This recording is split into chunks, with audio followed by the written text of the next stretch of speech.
U činjenicu dodajem 2 supene kašike aloja vera gela sa vitaminom E. Aloja vera gel hladi, smiruje, vlaži, hidrira oštećenu i suvu kožu. Vitamin E štiti našu kožu od preranog starenja tokom izlaganja suncu. Vitamin E je takođe i fotozaštita, pomaže da se bolje zaštitimo od sunca. Dodaću 2 supene kašike maslinovog ulja.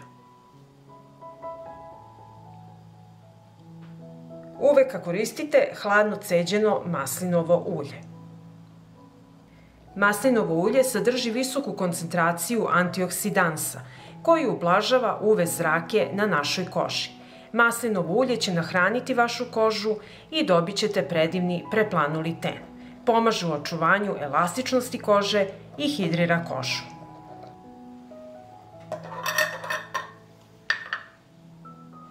Stavit ću 2 supene kašike devičanskog kokosovog ulja.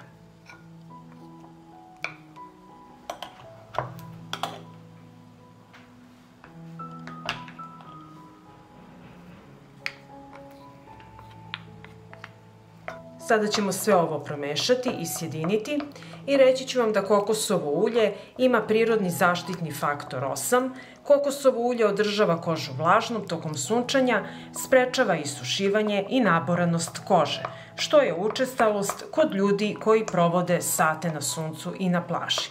Kokosovo ulje formira zaštitni sloj na koži, taj sloj drži štetne UV zrake izvan naše kože. Sada dobro sjedinite sve sastojke. Evo, pogledajte kako izgleda krema i sada ću je prebaciti u jednu kutijicu.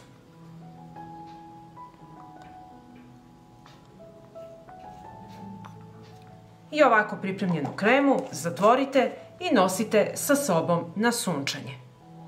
I sada ću otvoriti i namazati kremu. Krema nije vodootporna i svaki put kada izađete iz vode vi je nanesite na kožu. I pogledajte kako se lepo upija i fantastično miriše na kokos.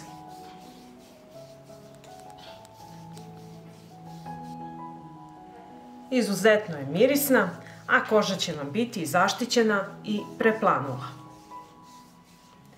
I ako vam se dopada ovaj moj recept, vi naravno lajkujte, prijavite se na moj kanal i ostavite mi komentar. Prijatno!